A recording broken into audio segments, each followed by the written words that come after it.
Well, good evening, Little Masters, and welcome to episode 217 of the Prancing Pony podcast, where we must pay Saruman a farewell visit. It's dangerous and probably useless, but it must be done. Kind of like the show, actually, now that I think about it. Kind of like it, yep. Well, folks, go ahead and pull up a bench in the common room.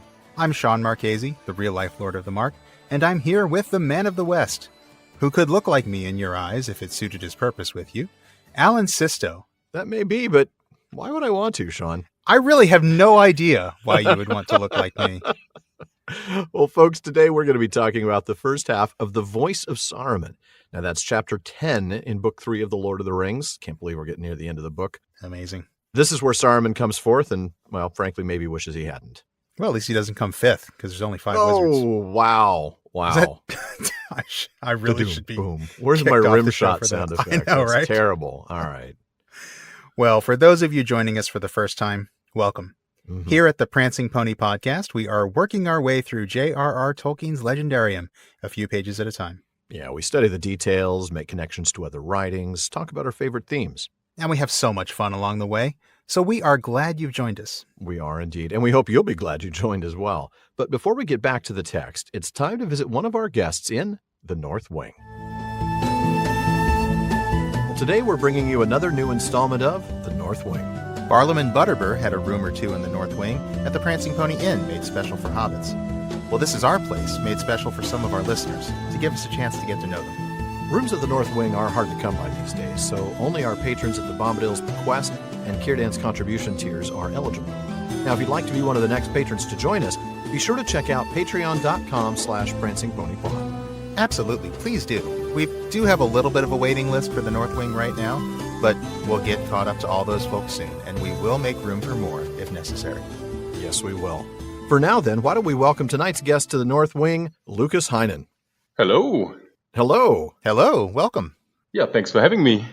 It is our pleasure. Let's go ahead and start by having you tell us a little about yourself. Where are you from? What do you do? And, of course, the fun question, what do your loved ones think of all this Tolkien stuff you're into? Or are you a total nerd in their eyes, or do they enjoy it with you? That sort of thing. Yeah, first of all, I'm from Germany, so that's a bit of a distance, I guess. And I'm doing actually something close to software engineering, software architecture for like a day job. Okay. And what do my loved ones think of Tolkien, of my fascination with Tolkien? Well, they sometimes laugh at me. I gotta admit that. That's normal. But most of the time they're giving me like these shoulder pats, and they're like, yeah, it's okay. It's okay to be like that. So it's kind of a nice reaction from everyone. Like kind of condescending, like, you're so Right. cute, right? Oh, isn't that special? Yeah. Right. There was like a wedding where we were invited, and we were set on, like, it was movie themed, right? So of course we were sitting at the Lord of the Rings table, Of course. and some relatives would like approach us and say, "Hey, you like these movies really, really much, right?" So that's always great. That's awesome. Well, Lucas, this is not our first time in an interview situation with you. We actually had the pleasure of being interviewed by you back in 2019 for the German language website, and I'm going to try not to butcher this, sir, Teilzeithelden. Did I say that right? Yeah, that was great. That was absolutely great. Excellent. I'm impressed, Sean. I'm impressed. It only took a few tries. So, Lucas, why don't you tell us a little bit about that site and your work for it, particularly, anything Tolkien related that you've written for them? So Teilzeithelden is a web magazine that focuses basically on like all things fantasy related. And I think I started to work for them in 2017. So what I did was basically I applied to like a position of actually proofreading articles. However, since it's like no one gets paid, right? We're not actually earning money from that. We're just doing it from our passion. Yeah. At some point I realized that they would let me write articles. So I said, hey, I can do this. And they actually let me do this. And at some point I discovered you guys, or I think before even I discovered you guys, and I was like, well, I just sent them an email, and of course they will know the famous German web magazine. So of course they will hopefully let me interview them. And you did. You actually did. It's you made me really, really happy. So thank you for that one more time. I'm glad. And We're glad. we were glad to be a part of it. And it was actually like one of my longest articles, and the editor would come in and say, hey, you need to shorten this. And I said, I can't shorten this. Have you listened to the show? I'm shocked that That's the talking most to us made it a long brief article. they could ever be. Yeah. And we actually didn't shorten it. So there's this WordPress Good. plugin which says like estimated reading time, and it says 40 minutes. So Oh man. Well, that's us. That's all in a nutshell right there. And you've done some other Tolkien related writing for them as well, right? Oh yeah, I've had your friend on the show, so I've had the great honor to interview Luke Shelton, which was really a Oh yeah. pleasure. Mhm. And for me, it was like baby steps, right? I didn't do interviews before. I didn't know how this works. So I sent another email and I said, please, please, please have me. And he said, yes, of course. I'll be super happy. And it was just a pleasure to work with him and to get to know really what he has to say about the Tolkien community, about the project that he's running. Right. That was really amazing. Good. That's great. And a lot of these articles are available in English as well as German online, right? Yeah, exactly. Both interviews are available. So if you want to read them, you can always go to teilzeithelden.de and check them out. All right. I hope folks will do that. Well, Lucas, the question that we ask everybody who comes to the Prancing Pony, when and how did you first discover Tolkien's works? What was your experience like, and why do you keep coming back? So I'm 30 years old, right? So my first touch point really with Tolkien were actually the Peter Jackson movies. Mm-hmm. I saw them when I was like around 10 or 11 or 12 at most, I think. So that was really influential. And then I started reading The Lord of the Rings, and I didn't really stop. So I put my first money that I had into actually a pretty expensive German version of The Lord of the Rings, which was like made up like the Red Book. So it really looked like this, and it was way too expensive. Yeah. And then I got like the Hobbit, and I got the Silmarillion, and then at some point it kind of stopped. Like I was a fan, but I didn't do like any further steps into Tolkien as I do right now. I've liked the themes, the ideas, the general ideas that are part of the book, part of the Legendarium, and also this kind of ongoing defeat, right? You mentioned this all the time, and how people are still hoping again, whatever is going on, and this is really impressing. And I'm always trying to like have this kind of thinking in my own life, like the general idea of like something bad happened, but you got both legs, you got both arms, right? You know, and tomorrow the sun is going to like rise again. And I really like that idea of just going through life with like a positive attitude.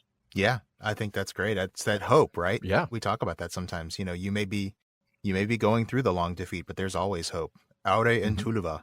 Yeah, exactly that. The day will come again. Yes, it will. Well, Lucas, what's your favorite book in the Legendarium and why? And I'd also like to ask if you've got a favorite non-Legendarium Tolkien work. What is it? So I would say that I would start with the second question actually, and a Tree and Leaf. Tree and Leaf is like my favorite. So what I did is I discovered it rather early through to you guys, but I didn't read it, right? So what I did was I ordered the book at some point, and I just started to read, and then I was like, okay, you should read this out loud. And I did just that. So I was sitting in my room and I was reading to myself on fairy stories. Yes. And then my partner came in and she said, what are you doing? And I was like, I'm what are reading you doing, this. you crazy man? Why are you reading out loud? No, it wasn't like that. She was like, why are you not reading this to me?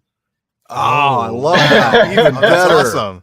That is brilliant right there. 30 minutes or something. Yeah, that's why I left her. So one of the many reasons. That's awesome. Brilliant. So we spent like 30 minutes or something just sitting there, and I would read it to her, and it's absolutely beautiful, like all three pieces included. And regarding like the favorite book inside the Legendarium, it's really hard to choose. I'll go with the Silmarillion actually, because it has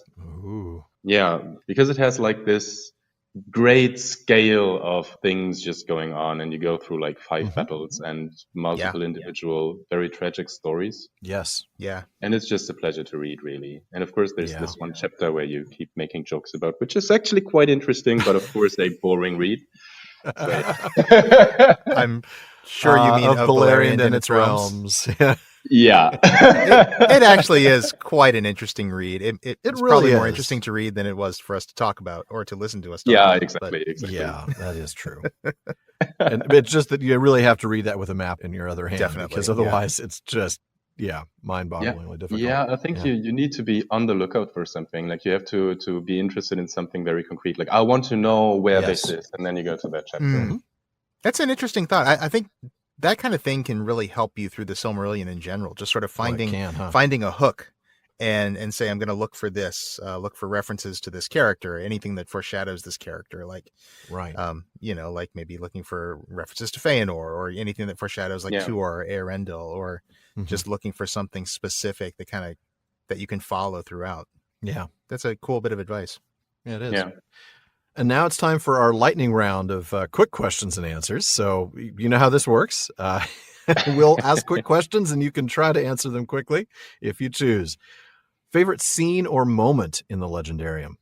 Oh, that must be Eomer charging after Theoden's death. Yes. Yeah. That is a great moment. What's the one place in Middle-earth you wish you could visit? Oh, I should have thought about this answer before, right? About this question before. There are so many, but I think I'll actually go to like Hobbiton. That's like just the Shire in like its innocent state, and like have these slightly, not weird people, but like, you know what I mean? Very friendly people, but if you're an outsider, right? So it's like, we don't like outsiders, only if they are from here. So, right. It's going to be quite the environment. Well, that's a good segue to my next lightning question, which is, who's your favorite Hobbit? That would be Pippin. Ah, yes. All right. The mischievous, troublesome Pippin. Everyone goes for Sam here, right? I know. A lot of people go for Sam. We haven't had many fool of a took answers. Yeah, he's great, but he's too perfect, right? Yeah. We should be keeping track of all these answers, Sean. It's probably too late for us to build a database on that, but yeah. I'm sure somebody can help us with that. I'm sure somebody probably already has. We just don't probably just keeping score on favorite hobbits, favorite elves, things like that. All right. Well, here's a tough one, Lucas.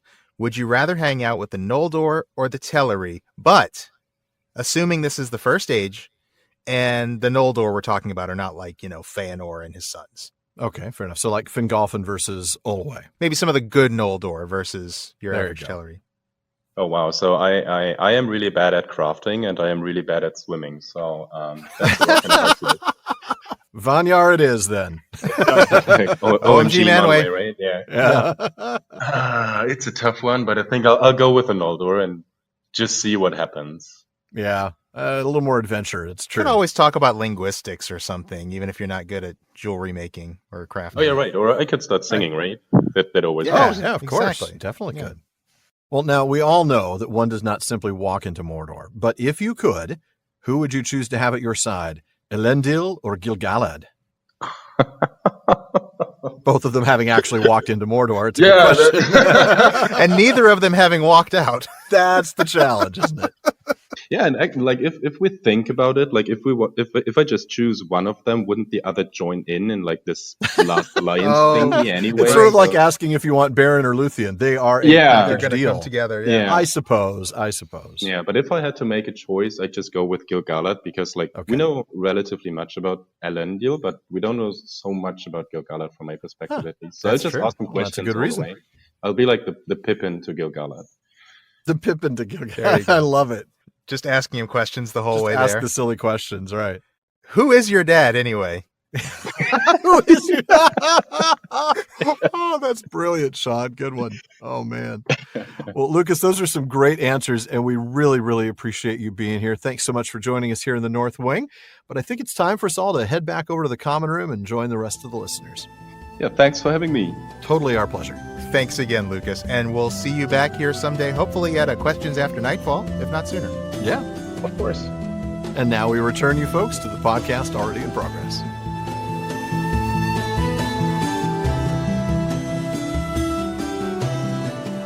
Well, that was a super fun one, and we hope you all enjoyed it. But now it's time for us to go and hear the voice of Saruman. Alan, why don't you start us off? I will. And despite the fact that it's always best to start at the very beginning, I'm going to actually skip a couple paragraphs and start with them following the road to Orthanc. And I understand why you're doing that, but I'm kind of bummed out that we don't get the scum and wreckage paragraph. I know. Scum and wreckage is awesome because I was actually going to replace it with scum and villainy. Yeah. Because, of course, that fits. But the problem is there's just so much in this text that we have to get to that we really need to skip the parts that we can because the dialogue here is phenomenal. It is absolutely phenomenal. But, folks, just do yourself a favor and go read the first paragraph of this chapter again. And read it slowly. Scum and wreckage, slime and tumbled rock. Yeah. Oh, it's great. Pillars leaning drunkenly, which I love drunken pillars. Yeah. It's great. Yeah. Boy, talk about leaning drunkenly. That takes me back. But anyway, I know we want to get to it, but I just want to call it out. It's a great sensory paragraph. Not It is. really a whole lot for us to discuss there, but. Right. And that is why we're bypassing it for now. But please, like Sean says, read it for yourself. Yep. They followed what was left of the road from the gates to Orthanc, going slowly, for the flagstones were cracked and slimed. The riders, seeing them approach, halted under the shadow of the rock and waited for them. Gandalf rode forward to meet them. "Well, Treebid and I have had some interesting discussions and made a few plans," he said, "and we have all had some much-needed rest. Now we must be going on again. I hope you companions have all rested too and refreshed yourselves." "We have," said Merry, "but our discussions began and ended in smoke. Still, we feel less ill-disposed towards Saruman than we did." "Do you indeed?" said Gandalf. "Well, I do not. I have now a last task to do before I go. I must pay Saruman a farewell visit. Dangerous and probably useless, but it must be done. Those of you who wish may come with me. But beware, and do not jest. This is not the time for it." "I will come," said Gimli. "I wish to see him and learn if he really looks like you." "And how will you learn that, Master Dwarf?" said Gandalf. "Saruman could look like me in your eyes if it suited his purpose with you. And are you yet wise enough to detect all his counterfeits? Well, we shall see, perhaps. He may be shy of showing himself before many different eyes together, but I have ordered all the ents to remove themselves from sight, so perhaps we shall persuade him to come out." "What's the danger?" asked Pippin. "Will he shoot at us and pour fire out of the windows, or can he put a spell on us from a distance?" "The last is most likely, if you ride to his door with a light heart," said Gandalf. "But there is no knowing what he can do, or may choose to try. A wild beast cornered is not safe to approach. And Saruman has powers you do not guess. Beware of his voice." All right. Good stuff. Let's go. Yes, indeed. Let's go. Actually, I want to start with a little bit of textual trivia here about the history of the draft of this bit. Yeah. This chapter actually used to be combined with Flotsam and Jetsam. The two were actually one long chapter, which would have been quite long indeed. It would have been. We would have had to do probably 5 episodes. Yeah. On a chapter of that length, yeah. Yeah, I would imagine so. Also, want to share with you something that I found in the letters. In letter number 294, now remember, this was the letter to Charlotte and Dennis Plimmer. They were the journalists who had interviewed Tolkien and sent him a draft of the article, which Tolkien corrected quite a lot in. Thoroughly, yeah. Over and over for many pages, yes. Yeah.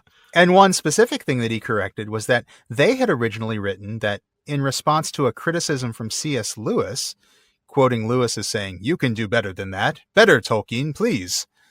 Tolkien had said, they reported, "I would try. I'd sit down and write the section over and over. That happened with the scene I think is the best in the book.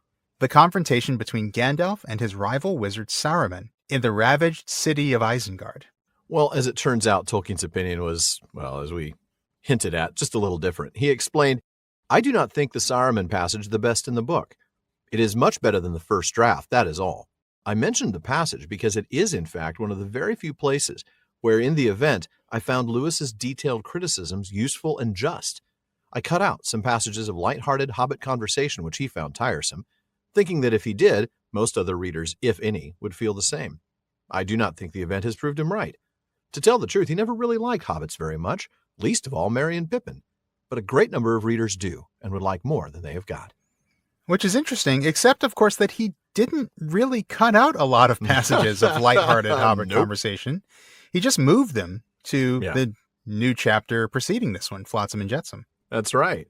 Now, what I do like about that letter, though, is if you're curious, Tolkien does go on to mention what his best in the book passages are. Yeah. He says, "If it is of interest," hint, Professor, it is, "the passages that now move me most, written so long ago that I read them now as if they had been written by someone else, are the end of the chapter Lothlorien and the horns of the Rohirrim at Cockcrow." Man, I can't disagree. I can't disagree with either one of those, yeah. Yeah, I mean, those last passages in Lothlorien, they include the bit about Frodo experiencing light and color for what felt like the first time. I love this phrase, fresh and poignant, as if he had at that moment first perceived them and made for them names new and wonderful. That's right. That was that recovery moment. That was pure recovery for Frodo. Yeah. Yeah, and such a sensory passage as well. Sam talks about feeling like he's inside a song. Yeah. And it's the same moment when Frodo finds Aragorn with that bloom of Eleanor in his hand, speaking Quenya on the hill of Cairn Amroth. So Yes. no wonder he included that passage. Well, and no wonder he picked the passage later on with the cock crowing as the Rohirrim arrive, which, I mean, I know that's a favorite of both of ours. Yeah, it's one of my top moments for sure. Definitely one of my top moments, but I guess we don't want to get ahead of ourselves because we haven't covered that one yet on the show. Right.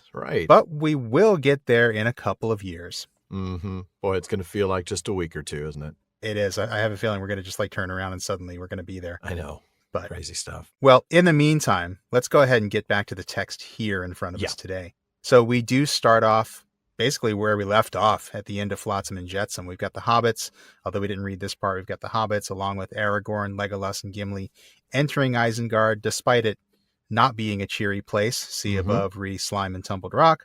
Yep. Orthanc is just surrounded by desolation. The place is absolutely wrecked. Oh, it's a total mess.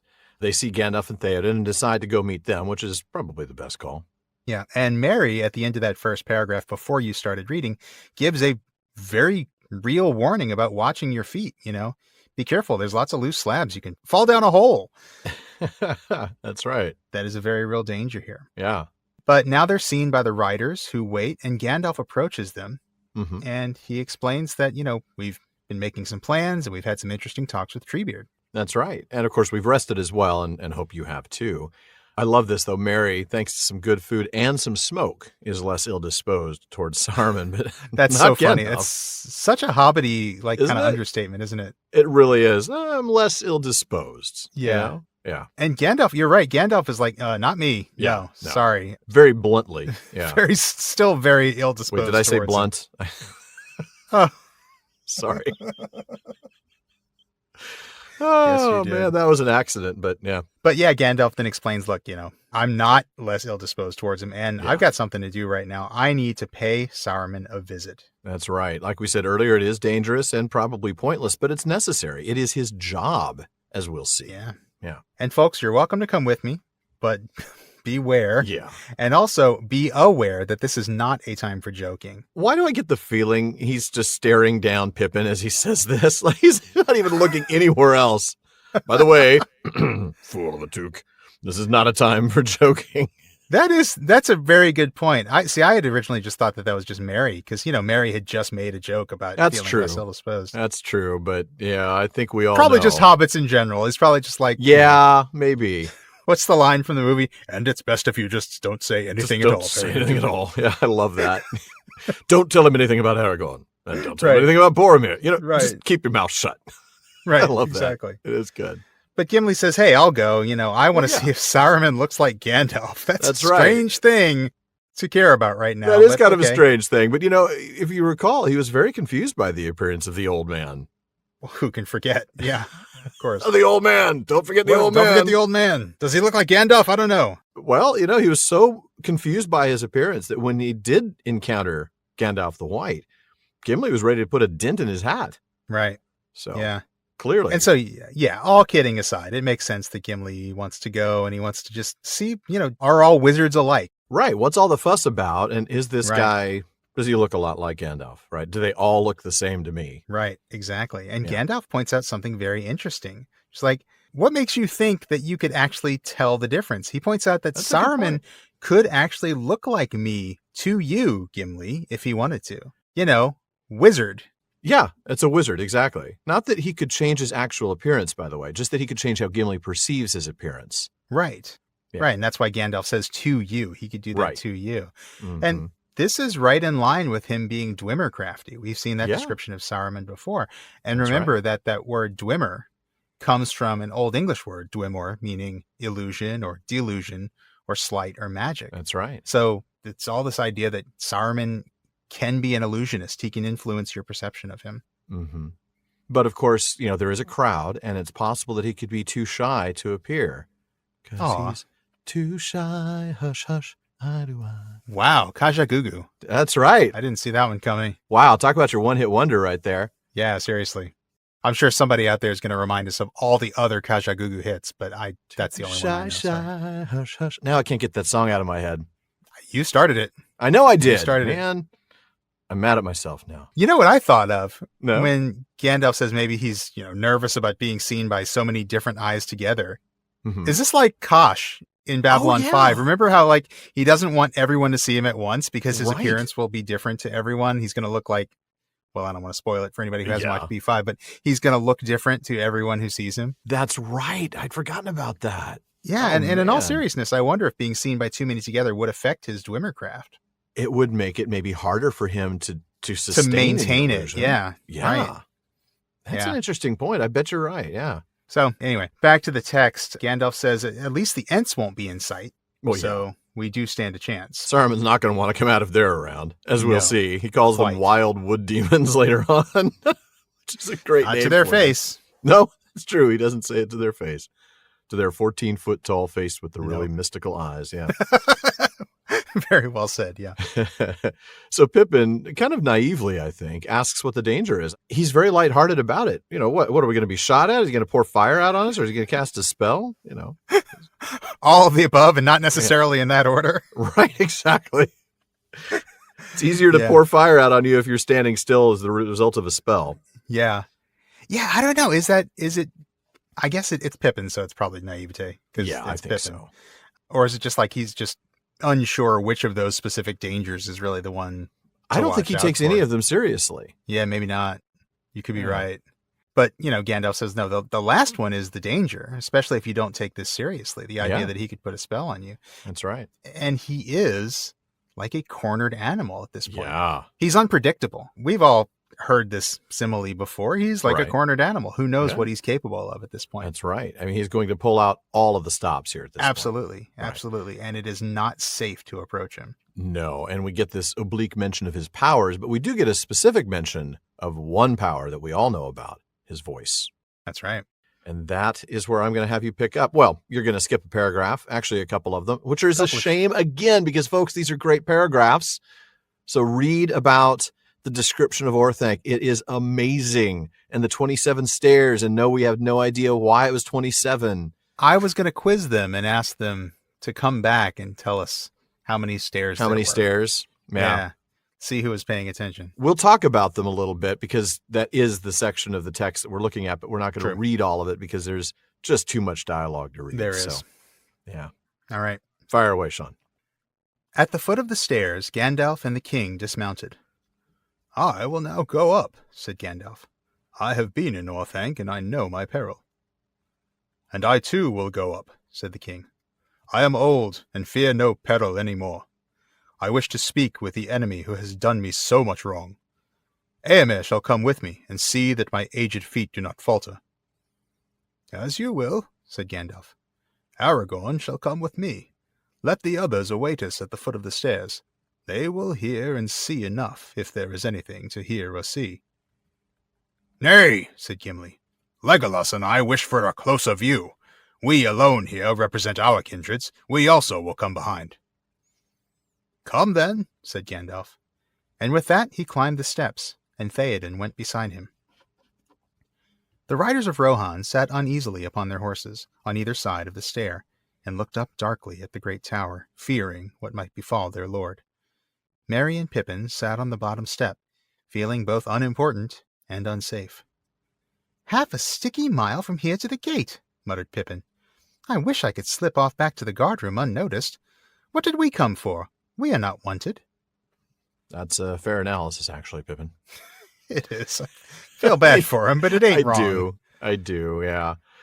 So going back to the stuff we skipped, we get this amazing description of Orthanc, right? The gleaming rock, the really sharp edges, and then this very limited evidence of the Ent's fury. I want to talk about that. I mean, these Ents are ripping the stones apart. They're ripping the gates apart. They're bending iron like it's tin. And yet all we see, the only scars on the building. Yeah. Just a few scorings and a few splinters. Small flake-like splinters. That's it. That is Man, all. This is tough craftsmanship. And make sure that you pay attention to that, because we are going to be coming back to that next episode, right? The second half of this chapter. Yeah. We're going to see some evidence of damage that something else causes. Yes. And really, in comparison, it's interesting. And I want to make sure fascinating to think of the damage that something else can do. Yeah. a much smaller something, we'll just say. Yeah. All right. We'll leave that there for now, but let's get back to the text here, because then we get the description of the approach. Yeah. This is still before we even get to the passage that I read. It's really a vivid description, isn't it? I mean, you can picture it in your mind very easily. Absolutely. I mean, you get the door high up on the east side with a shuttered window above and a small balcony. That's going to be very important very soon here. Yes, it will. There's exactly 27 broad stairs up to the door, and they're mysteriously carved, some unknown art. Thou shalt not count to 28. Thou shalt not count to 26, except that thou continue on to 27. 29 is right out. There's no real answer to this. I've looked. No evidence to suggest there's any reason why he chose 27 as his number here.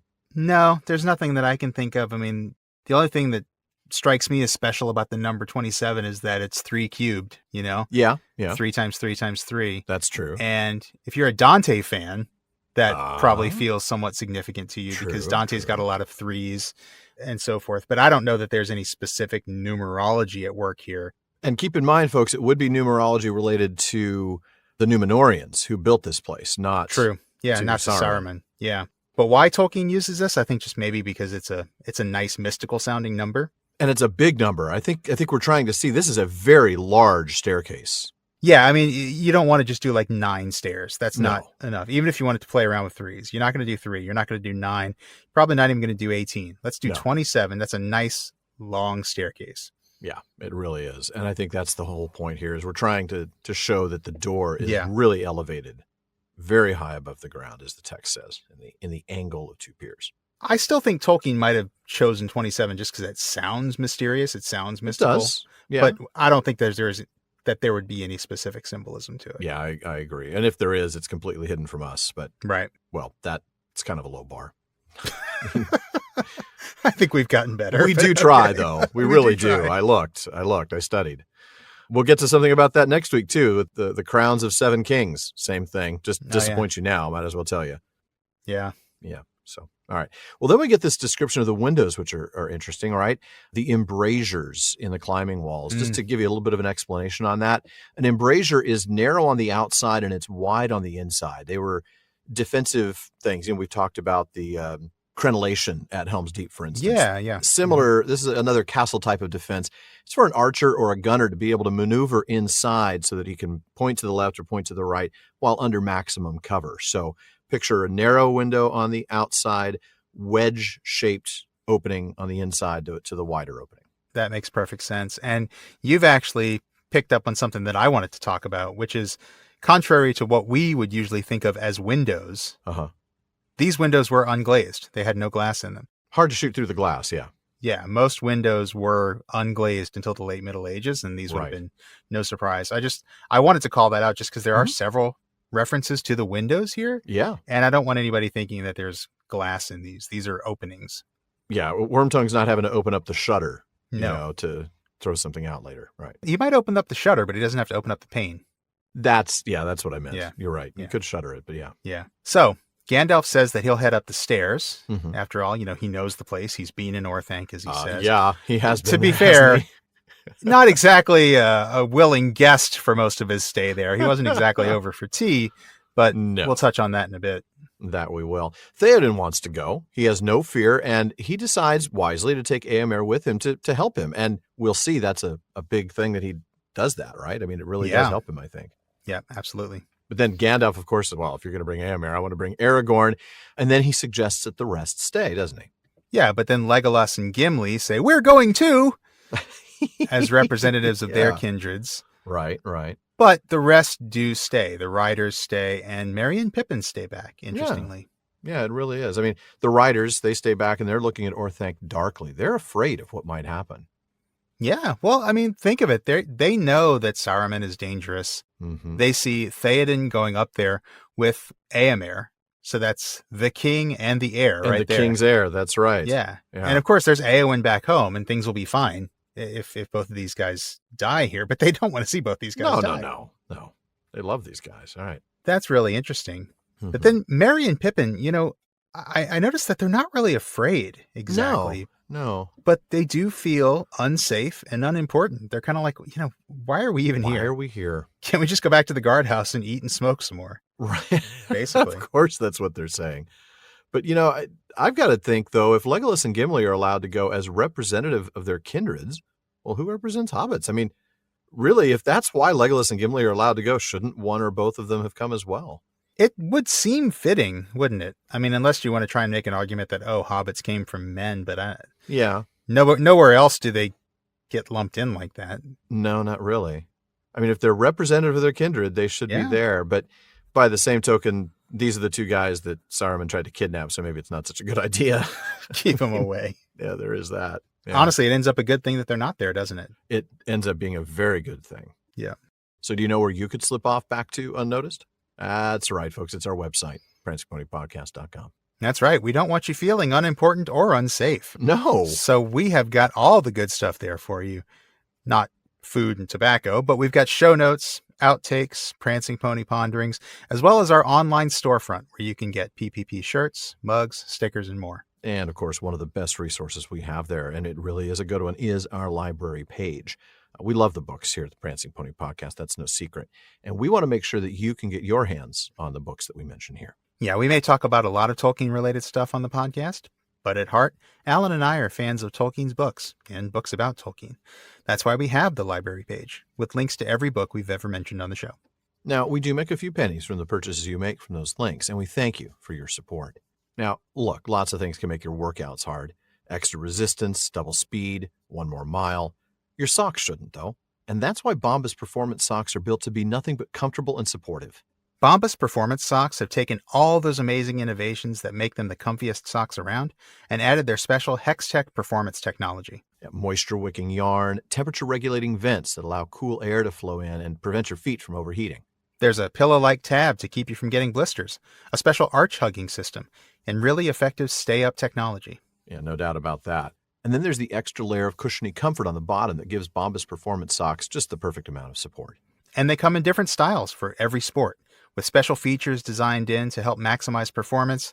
And as always, keep your feet comfortable. And like all of their socks, for every pair of Bombas Performance Socks you buy, they donate a pair to someone in need. Over 45 million pairs so far and counting. I got to tell you, folks, I've got pairs of Bombas socks for every occasion, and I love them. From work at the office to just hanging out at home to getting out and enjoying the summer with my family. Mm-hmm. They're comfortable, they're durable, and they look great with shorts.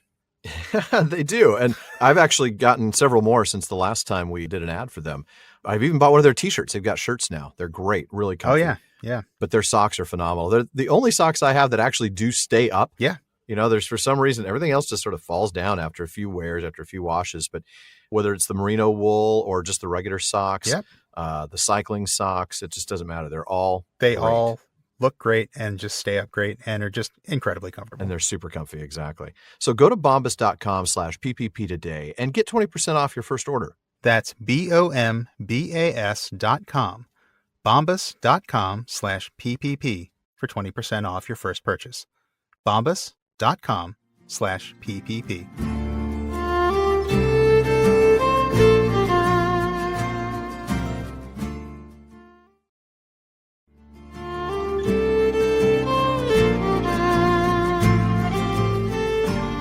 All right, well, let's go ahead and see this confrontation between Gandalf and Saruman. Alan, you want to pick up right where I stopped? I do, and we still actually won't get to see Saruman quite yet. But boy, we're getting there. We are getting there. Gandalf stood before the door of Orthanc and beat on it with his staff. It rang with a hollow sound. "Saruman! Saruman!" he cried in a loud, commanding voice. "Saruman, come forth!" For some time there was no answer. At last the window above the door was unbarred, but no figure could be seen at its dark opening. "Who is it?" said a voice. "What do you wish?" Theoden started.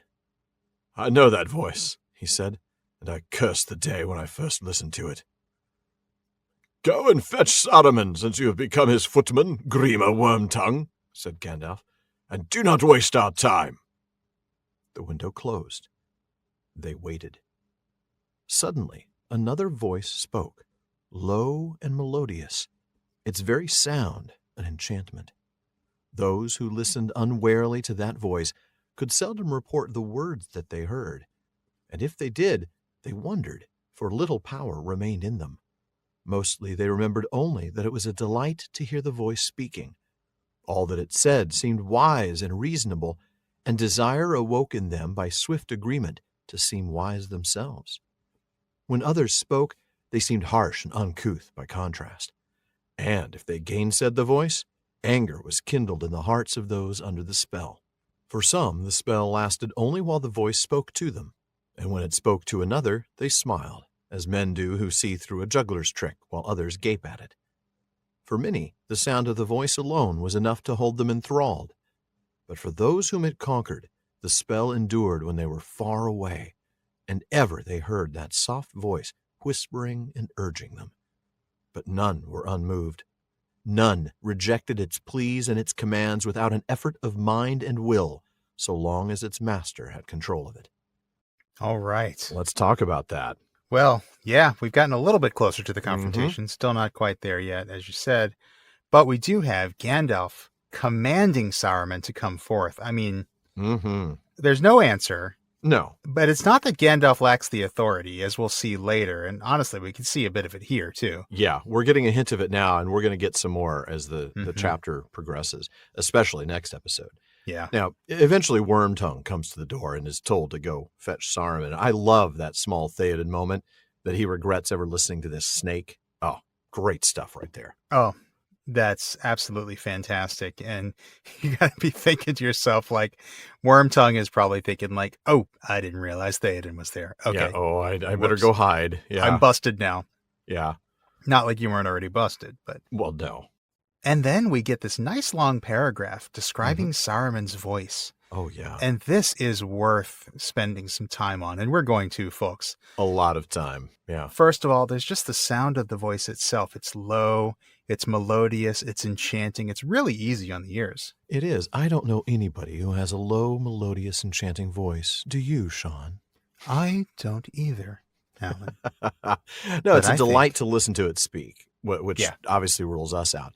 And everything that it says seems perfectly reasonable to the listener, making it seem, hey, if I agree with them, I'm going to be wise. Oh, and here's where we get into some of that dangerous power of that voice. Because, it makes it seem like it's a good idea to agree. And then it has the added effect of making anybody else sound harsh. Yeah. Making sound foolish, even if they're disagreeing with what Saruman's voice is saying. Boy, that is a potent power, isn't it? Mm-hmm. I mean, I know I just realized that's a powerful power. But it is. Yeah. To make other people sound foolish just for disagreeing. Yeah. Well, because you're so good at convincing others that you're the smart one, that you're the wise one. Yeah. Well, and we'll see. I'm getting a little bit ahead of ourselves, but. That's true. I thought it was interesting to see the variation on how long this spell lasted, right? For some, it only lasted while they were the active target, but for others, it lasted while they were in earshot of the voice. Yeah. And then others, and you got to imagine this probably includes people like Wormtongue. Oh, yeah. Were conquered by it altogether, right? Yeah. Endured when they were far away. Ooh, so that's creepy. That explains how, Wormtongue could have been seduced by Saruman and continued to do his bidding when he was far away. Right. But we see that nobody gets off easy. I mean, even those who rejected it took an effort to do so. Yeah, absolutely. Now, this is, I think, the perfect time to go ahead and dive into a sidebar on the powers of the voice of Saruman before we actually hear the voice of Saruman. I think so. And while we have quite a bit here to go into, I want to start this with some of Tolkien's own words. These come from letter number 210, which Tolkien wrote to Forrest J. Ackerman. This is the one that contains some 36 point-by-point criticisms of the now infamous proposed film treatment by Morton Grady Zimmerman. Don't ever mistake something Tolkien said or meant, because he will just cut you down in a long letter. Shreds. Yeah. As Ackerman learned on Zimmerman's behalf. And then we've got the Plimmers we talked about earlier. Oh my goodness. Yeah. Tolkien lays it out, right? Yeah, he does. So in talking about Saruman, Tolkien says to Ackerman, Z is altogether too fond of the words hypnosis and hypnotic. Neither genuine hypnosis nor scientifictitious variants, I love that word, scientifictitious, that's a great word, occur in my tale. Saruman's voice was not hypnotic, but persuasive. Those who listened to him were not in danger of falling into a trance, but of agreeing with his arguments while fully awake. It was always open to one to reject by free will and reason, both his voice while speaking and its after impressions. Saruman corrupted the reasoning powers. And I wanted to say that by free will and reason part that I emphasized, that emphasis is in Tolkien's original. Tolkien emphasized that, right? Yeah. And this is worth discussing. Yeah. That the power of Saruman's voice is not a magic spell in the way we might imagine it. This isn't like the cartoon The Jungle Book, where you've got Kaa the snake putting the listener into a trance and they believe whatever you say. Just in me. Ooh. Just in me. Wow, that's a really alarmingly good Kaa voice. Well, I have seen the movie a few times. You should do your snake voice more often, man. That's pretty good. Fair enough.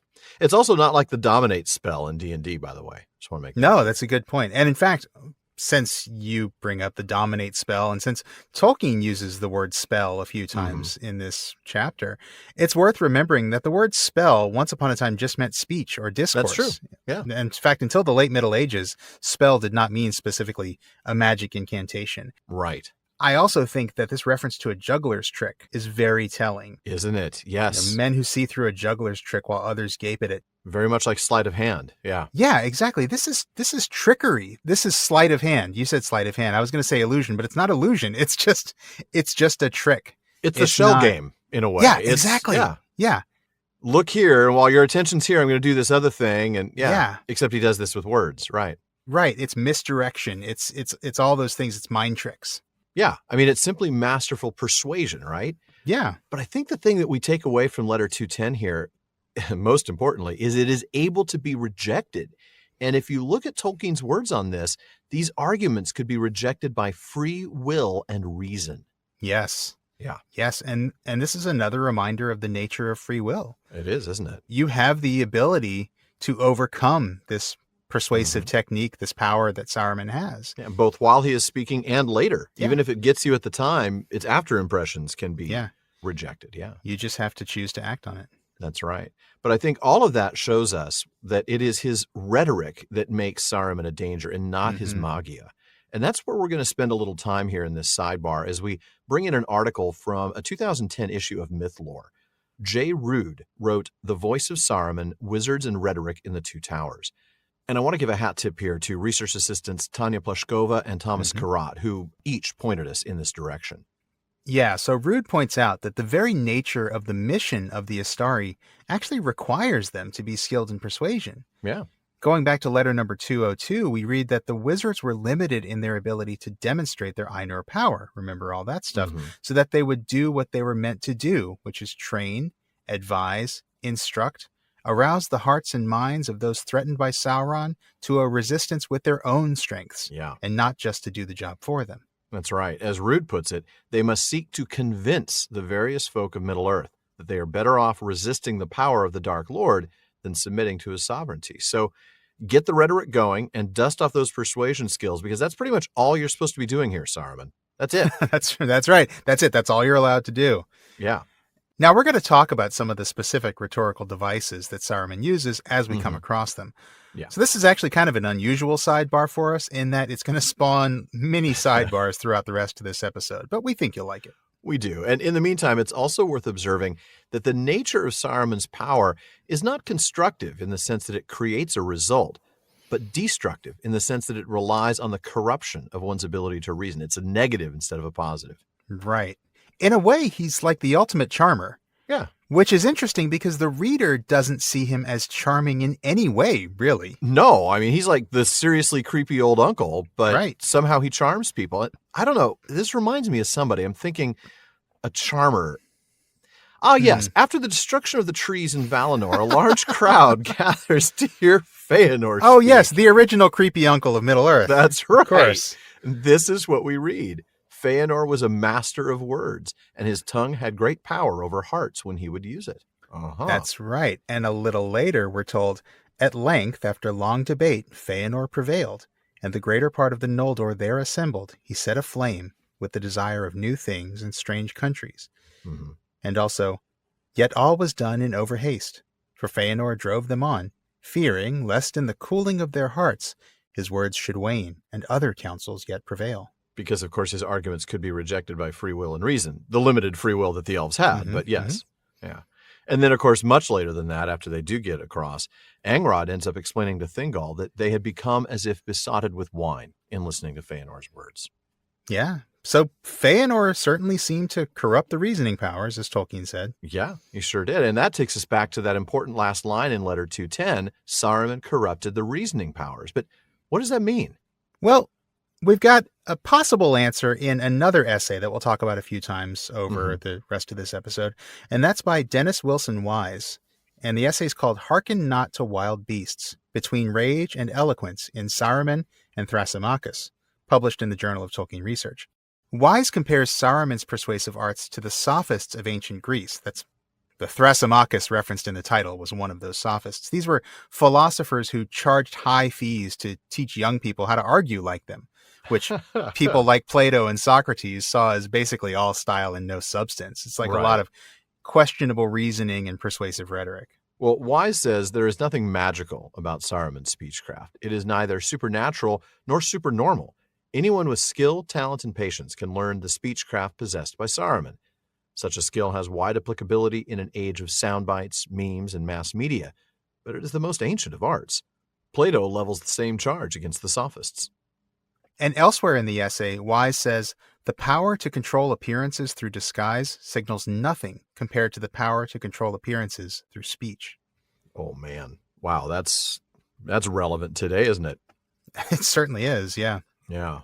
Well, you combine that with Saruman's potent rhetoric, and it really is no wonder he was so persuasive. Yeah, in fact, it's worth noting that the White Council was deceived by Saruman's persuasive abilities for quite some time. This puts Gandalf's amazing patience into perspective, really. It does, doesn't it? But going back to the idea that we, the reader, are never fooled, we're never charmed by Saruman. Wise actually says that this is because Tolkien, as the narrator, goes to great lengths to make sure we see right through him. Wise says, in a text that denies moral relativism, rhetoric becomes relativism's handmaiden. If nothing is true except that saying makes it so, those who have mastered the art of saying have mastered the art of truth. To put the matter bluntly, Tolkien must discredit Saruman before Saruman discredits Tolkien. Oh my. The power of speechcraft means that Saruman can orchestrate the perceptions and passions of the many. Tolkien must contest that advantage by convincing the reader, long before the reader ever encounters Saruman, of Saruman's basic unreliability. Well, that's really good stuff right there. Rhetoric becoming relativism's handmaiden. That's a great line. Yeah, absolutely. So Wise goes on to explain how Tolkien has already planted the seeds of Saruman's unreliability in the book, in the Council of Elrond, of course, and in Flotsam and Jetsam. So when we first see Saruman speak here in the next section of the chapter in real time, we already know not to trust him. Right, and yet still in this chapter, the narrator makes a point throughout the chapter to insert commentary that offers continual guidance on how we as readers should interpret Saruman, an intrusiveness adopted nowhere else to such extent in The Lord of the Rings. Good point. And that's accomplished partly through narrative description of Saruman's words, which are quite plain in the text, but also through several moments in the episode where that veneer of eloquence slips, that honeyed tongue of Saruman slips, and we see this rage and this spite, and we see him for who he truly is. We do. You're right. And boy, we're about to see that exactly. So with all that sidebar as background, let's dive into this little chat. Sean, you're going to pick up. You get to start with the voice of Saruman. No pressure. All right. No pressure. The first Saruman dialogue on the show. There we go. Well, it said now with gentle question, why must you disturb my rest? Will you give me no peace at all by night or day? Its tone was that of a kindly heart aggrieved by injuries undeserved. They looked up, astonished, for they had heard no sound of his coming, and they saw a figure standing at the rail looking down upon them. An old man, swathed in a great cloak, the color of which was not easy to tell, for it changed if they moved their eyes or if he stirred. His face was long, with a high forehead. He had deep, darkling eyes, hard to fathom, though the look that they now bore was grave and benevolent, and a little weary. His hair and beard were white, but strands of black still showed about his lips and ears. Like, and yet unlike, muttered Gimli. But come now, said the soft voice. 2 at least of you I know by name. Gandalf I know too well to have much hope that he seeks help or counsel here. But you, Theoden, Lord of the Mark of Rohan, are declared by your noble devices, and still more by the fair countenance of the house of Eorl. O worthy son of Thengel the thrice-renowned, why have you not come before, and as a friend? Much have I desired to see you, mightiest king of western lands, and especially in these latter years, to save you from the unwise and evil counsels that beset you. Is it yet too late? Despite the injuries that have been done to me, in which the men of Rohan, alas, have had some part, still I would save you, and deliver you from the ruin that draws nigh inevitably, if you ride upon this road which you have taken. Indeed, I alone can aid you now. Theoden opened his mouth as if to speak, but he said nothing. He looked up at the face of Saruman with its dark, solemn eyes bent down upon him, and then to Gandalf at his side, and he seemed to hesitate. Gandalf made no sign, but stood silent as stone, as one waiting patiently for some call that has not yet come. Okay, we're going to go ahead and stop there because, once again, there's a lot of stuff we don't want to skip. But before we get into the analysis here, we wanted to talk a little bit about the previous versions of this encounter. If you remember earlier when we said we would touch on Gandalf not being a willing guest for his previous stay in Orthanc, well, Yeah. That's kind of what we're doing now. Putting it gently. Yeah, exactly. So in The War of the Ring, which is Volume 8 of the History of Middle-earth, we get to see Saruman and Gandalf go back and forth a bit about Gandalf's last visit. Well, said Saruman, you have a voice of brass, Gandalf. You disturb my repose. You have come to my private door without leave. What is your excuse? Without leave, said Gandalf. I had the leave of such gatekeepers as I found. But am I not a lodger in this inn? My host, at least, has never shown me the door since he first admitted me. Guests that leave by the roof have no claim to re-enter by the door at their will, said Saruman. Guests that are penned on the housetop against their will have a right to knock and ask for an apology, answered Gandalf. Yeah, fun back and forth.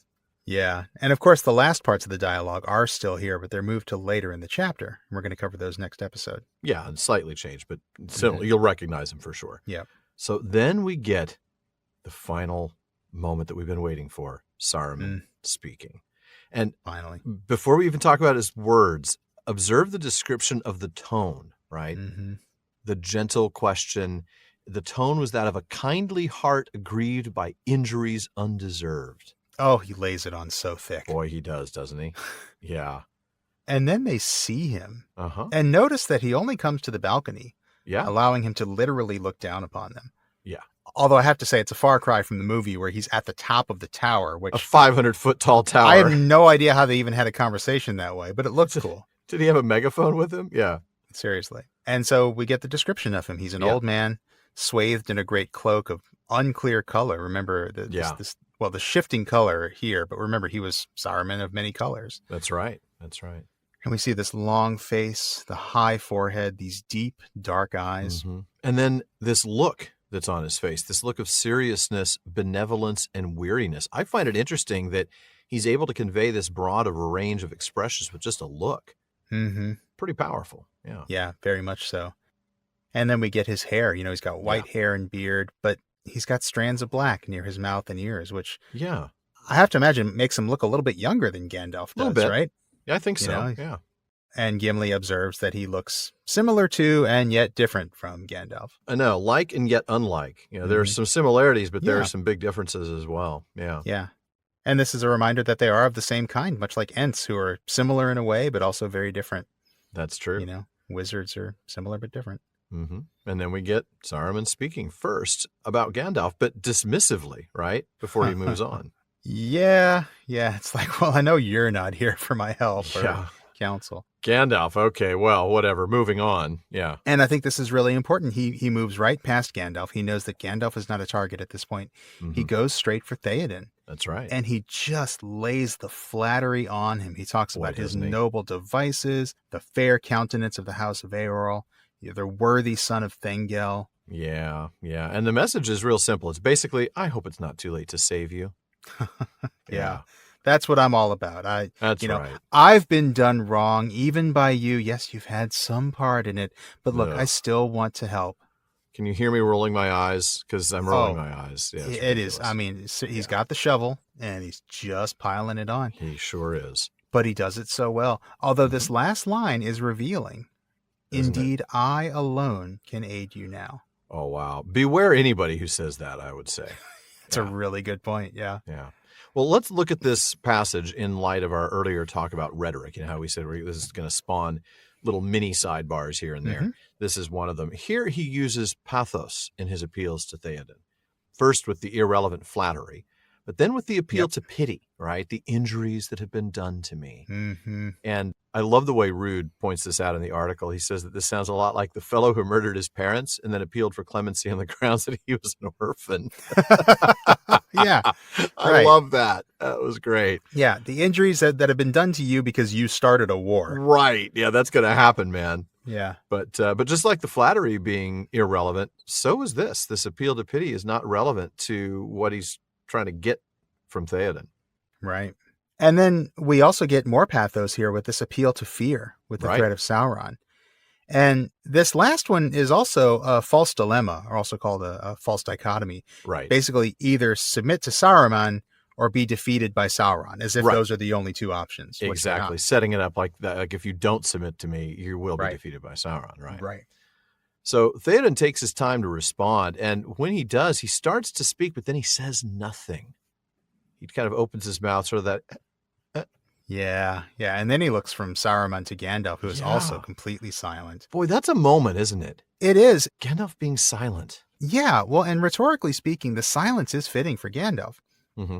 As Ruud points out at the end of the article, Gandalf does not attempt to argue with Saruman or feed Theoden a running commentary to dissuade him from accepting Saruman's words. He has told Theoden the truth. Yeah. It is up to the king whether to stand firm behind the revealed truth or be led from the path by polished words. Boy, that is good stuff right there. It is absolutely. I love the way that's worded. Yeah. That whole article is great, folks. You really should look that up. In fact, we'll make sure we get a link to that in our show notes. Definitely. Now, the writers stirred at that point, but then they were also silent, right? You could tell they were very interested in what was going to happen next, but they're not going to say anything. And then we get that revelation in the text about their internal comparison with Gandalf, right? Now it seems like Gandalf is rough and harsh, just like we talked about earlier. Anybody who disagrees with him. Yeah. Even now, even though Gandalf isn't speaking, they're recollecting these past conversations. And in the light of Saruman's voice, Gandalf's old conversations with Theoden seem harsh and uncouth, right? Yeah, that's right. And in fact, they feel like Gandalf has led them astray, and they're now afraid of the path that he's led them down. This path that they think leads to the end of the mark. And it's all Gandalf's fault. We're going to be destroyed by Sauron because we needed to submit to this Saruman guy. Right. And Gandalf led us astray, and we are going to be destroyed because of this. And, hey, like you said, Saruman holds the door to the way out. All we have to do is follow him, Wow. The heavy silence. Mm-hmm. And the heavy silence lasts a while, doesn't it?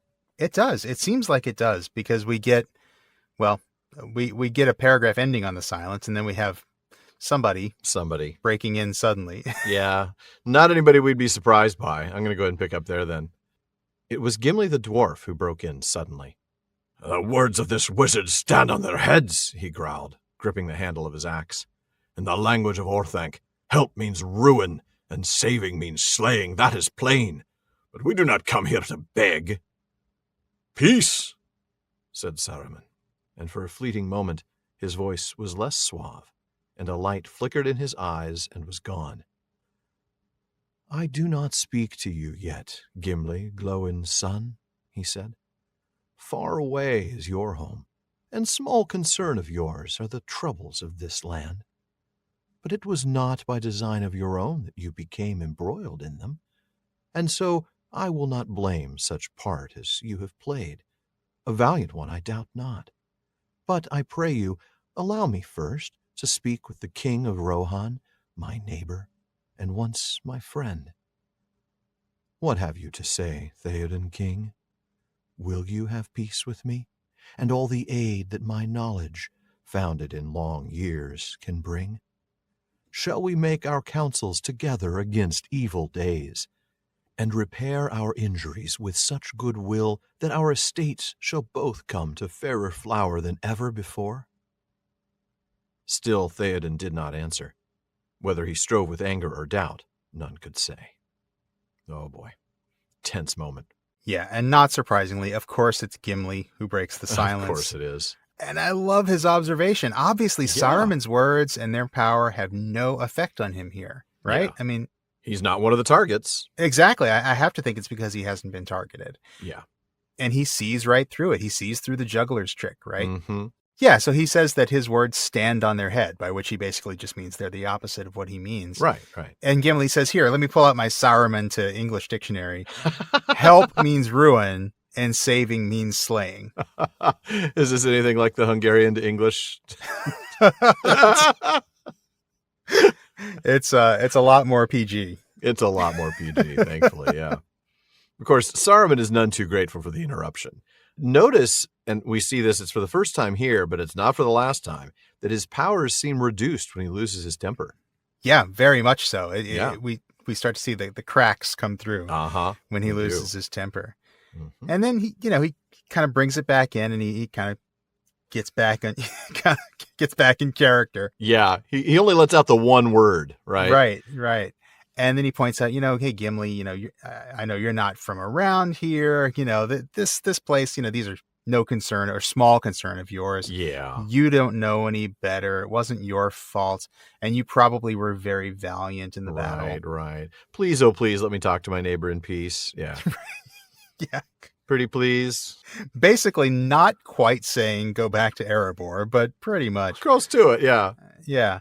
And then he goes back to Theoden and he offers peace and aid in the form of knowledge. And that's right. Pitches it as a win-win, Hey, of course. Yeah. Well, from a rhetorical perspective, Ruud points out that Saruman is now using ethos, the ethical proof by which a speaker seeks to establish his own moral authority. In other words, Saruman's trying to claim that because of his wisdom and knowledge, he has the moral authority to provide leadership to Theoden. But of course, this is logically unsustainable, as Ruud points out, given that Saruman's used all those long years of knowledge to create weapons and build an army to cause the harm that he now claims to be the one who wants to repair. Exactly. Completely unsustainable. And through all of this, man, Theoden can't be read at all, can he? He is silent and nobody knows what he's thinking.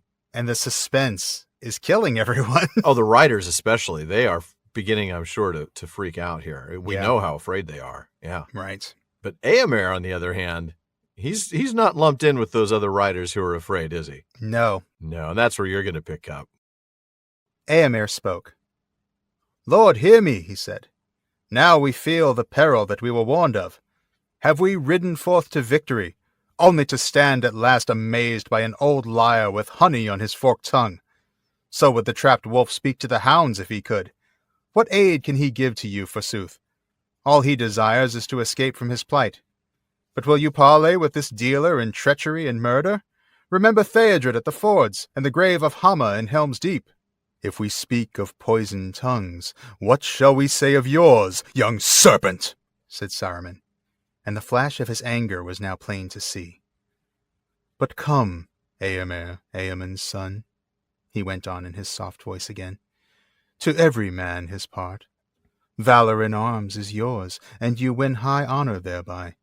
Slay whom your lord names as enemies, and be content. Meddle not in policies which you do not understand. But maybe, if you become a king, you will find that he must choose his friends with care.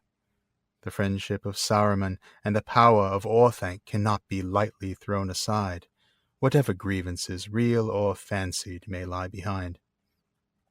You have won a battle, but not a war, and that with help on which you cannot count again. You may find the shadow of the wood at your own door next. It is wayward and senseless, and has no love for men. So now it's Éomer's turn to say something. I mean, after all, Theoden hasn't responded, so he might as well jump in. Yeah. And like Gimli, he's really clear about this. This is the danger we were told about. This is what Gandalf was warning us about. And look, Saruman doesn't want to help you. He just, frankly, wants out of this cleft stick of his own cutting, to go back to something from last chapter. That's right. He's just trying to talk his way out of this situation. Yeah. He's a cornered beast. Yes. He's trying to talk his way out. Mm-hmm. And Éomer reminds him, you can't parley with him because you can't trust him to keep his word. That's right. Nothing you agree, no terms you agree on are going to mean anything to him. Nothing at all. And then he appeals to Theoden's humanity here by just reminding him, look, remember your son. Remember Theodred. Yeah. And what about Hama? Remember Hama. Right. I mean, we know how much those two meant to Theoden. And Yeah. so it's clear that, we're really sitting here thinking, okay, this needs to have an impact on Theoden, what Éomer is talking about here. And we're looking to Theoden for a response, but we don't get one yet because Saruman decides to jump back in, right? He's not a fan of being interrupted. He gets even more angry than he did with Gimli. And it's even easier to see because now we get, instead of just peace, which he said angrily to Gimli, right? We get a full sentence, right? What should we say of your poison tongue, young serpents? Yeah. Yeah, he's starting to bring the insults out. That's right, a little ad hominem there. Yeah. And in fact, going back to the Wise essay that we were talking about earlier, these two interruptions that we've just seen, first Gimli and then Éomer, they both serve to send Saruman into this kind of rage spiral. Yes. That gradually breaks his persuasive facade. Wise says, the two interruptions really only serve to cause cracks in Saruman's facade of kindliness. Slowly, a theme of anger emerges. Every piece of resistance that Saruman encounters causes his veneer to disintegrate further. Yeah. His elegance and smoothness is merely a cover, it appears, for something seething and raging underneath. Yeah. Well, then, of course, he does manage to get it under control. He calms down, and he returns to his persuasive voice to compliment Éomer, doesn't he? He says some kind things. You've had valor in arms, and you've had high honor, but hey, know your place, all right? Yeah. Be content with your role. You're not a king yet. Right. I mean, if you were, you would know that throwing aside an ally like me is unwise. And he reminds him something that is true. You've won a battle and not a war. Yeah, that is true. But then he says, well, the trees may come for you next, which isn't quite true, although I suppose that Éomer doesn't realize that. Well, that's true. He's probably a little bit afraid. But yeah, I mean, he does, the wise thing here, if you're trying to trick somebody, include a little bit of truth. Yeah. The best lies always have a kernel of truth. Have a kernel of truth in them. Yeah. And now we're going to move into the last reading of this section of the chapter. Right. And I'm just going to let you go ahead and just pick it up without introduction. Yeah, this is a long one, so bear with me, folks. But my lord of Rohan, am I to be called a murderer because valiant men have fallen in battle? If you go to war, needlessly, for I did not desire it, then men will be slain. But if I am a murderer on that account, then all the house of Eorl is stained with murder, for they have fought many wars and assailed many who defied them. Yet with some they have afterwards made peace, none the worse for being politic. I say, Theoden King, shall we have peace and friendship, you and I? It is ours to command. We will have peace, said Theoden, at last, thickly and with an effort. Several of the riders cried out gladly. Theoden held up his hand. Yes, we will have peace, he said, now in a clear voice. We will have peace when you and all your works have perished, and the works of your dark master to whom you would deliver us. You are a liar, Saruman, and a corrupter of men's hearts. You hold out your hand to me, and I perceive only a finger of the claw of Mordor, cruel and cold. Even if your war on me was just, as it was not, for were you 10 times as wise, you would have no right to rule me and mine for your own profit, as you desired. Even so, what will you say of your tortures in Westfold, and the children that lie dead there? And they hewed Hama's body before the gates of the Hornburg after he was dead. When you hang from a gibbet at your window for the sport of your own crows, I will have peace with you and Orthanc. So much for the house of Eorl. A lesser son of great sires am I, but I do not need to lick your fingers. Turn elsewhither, but I fear your voice has lost its charm. The riders gazed up at Theoden, like men startled out of a dream. Harsh as an old raven's their master's voice sounded in their ears after the music of Saruman. But Saruman, for a while, was beside himself with wrath. He leaned over the rail as if he would smite the king with his staff. To some, suddenly, it seemed that they saw a snake coiling itself to strike. "Gibbets and crows!" he hissed, and they shuddered at the hideous change. Dotard! What is the house of Eorl but a thatched barn where brigands drink in the reek and their brats roll on the floor among the dogs? Too long have they escaped the gibbet themselves. But the noose comes, slow in the drawing, tight and hard in the end. Hang if you will. Now his voice changed as he slowly mastered himself. I know not why I have had the patience to speak to you, for I need you not, nor your little band of gallopers, as swift to fly as to advance, Theoden Horsemaster. Long ago I offered you a state beyond your merit and your wit. I have offered it again, so that those whom you mislead may clearly see the choice of roads. You give me brag and abuse. So be it. Go back to your huts. Oh, man. What a fantastic exchange. I love it so much. Oh, it's great. I love this stuff. Man, fantastic. Going back to right where you started and I left off, after putting Éomer in his place, he thinks Saruman turns once more to Theoden. And remember, the first time he spoke to Theoden, it was, indeed, I alone can aid you now. The second time it was, will you have peace with me and all the aid that I can give, and yada, yada. Yeah. And now it's, shall we have peace and friendship, you and I? That's right. That's right. He's clearly, knocking down that door, right? Yeah. Then he does this false equivalency bit, though. I'm not a murderer. You're a murderer. You fought wars and people have died. And then he makes the stunningly false claim that he didn't want war. I'm sorry, what?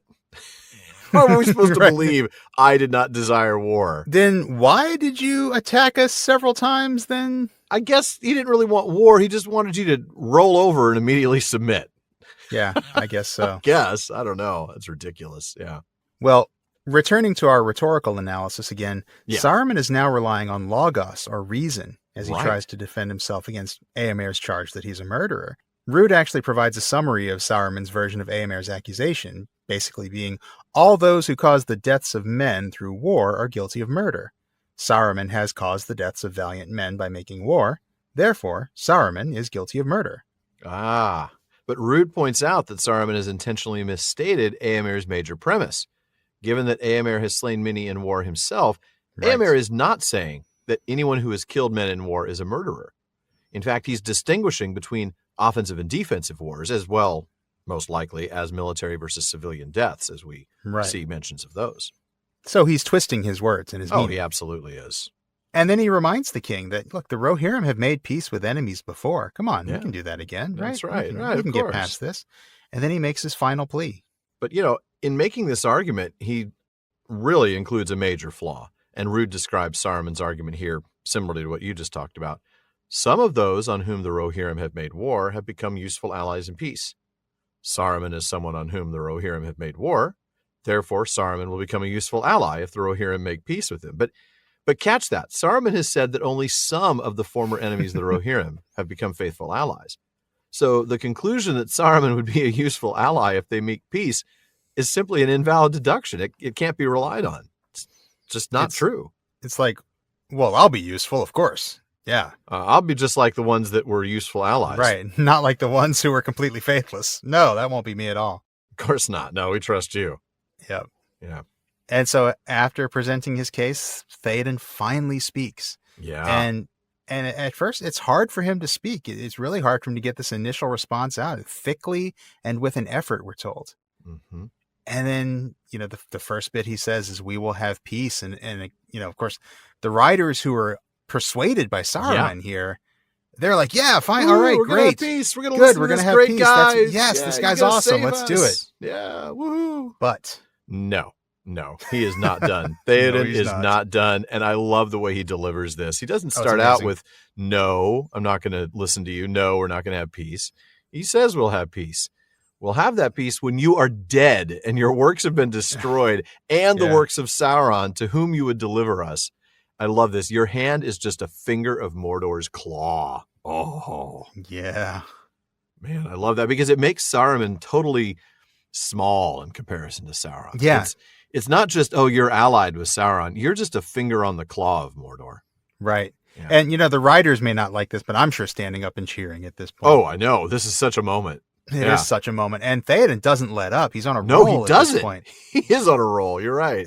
He starts to make his case. First of all, Saruman's war was unjust. That's right. You have no right to rule the Rohirrim, even if you were 10 times as wise as you are. Right. And even if your war was just, well, what about the war crimes, right? You killed children and burned civilian homes in the Westfold. You hewed the body of Hama before the gate. This is what you did is absolutely inexcusable. So yeah, you want peace, Saruman? We'll have peace when you're hanging from a gibbet for your own crows. Oh, I love that. And this is brutal, folks. If people don't know what a gibbet is, it's basically a gallows-like structure from which either a dead or a dying body of a criminal was hung to either die, if they're not dead yet, or to rot, if they're already dead. Yeah. Basically, to hang them there and discourage others from committing similar crimes. It's a nice little billboard. This is what happens to traitors or thieves or murderers or whatever. Yeah. Exactly. That's what he means by hanging from a gibbet for your own crows. That is... Yes. Dead so that your crows to pick at your body. Yep. Oh, I mean, it is nasty. But I love that because he's humble too, right? I mean, after he says that, so much for the House of Eorl. I love that. I'm just a lesser son of great sires. But that humility doesn't mean he has to be servile to Saruman. That's the thing. Yeah. Don't have to lick your fingers. Oh, man. That's right. Great. Oh, I love that line. I don't need to kiss your feet. Yeah. That's right. Oh, and by the way, your voice ain't all it's cracked up to be. At least not anymore. It's lost its charm. Yeah, because you didn't get me. You tried, but you didn't get me. Mm-hmm. It's like, oh, you're good. You're good, Saruman. But you're not as good as you think. That's right. I saw right through you, man.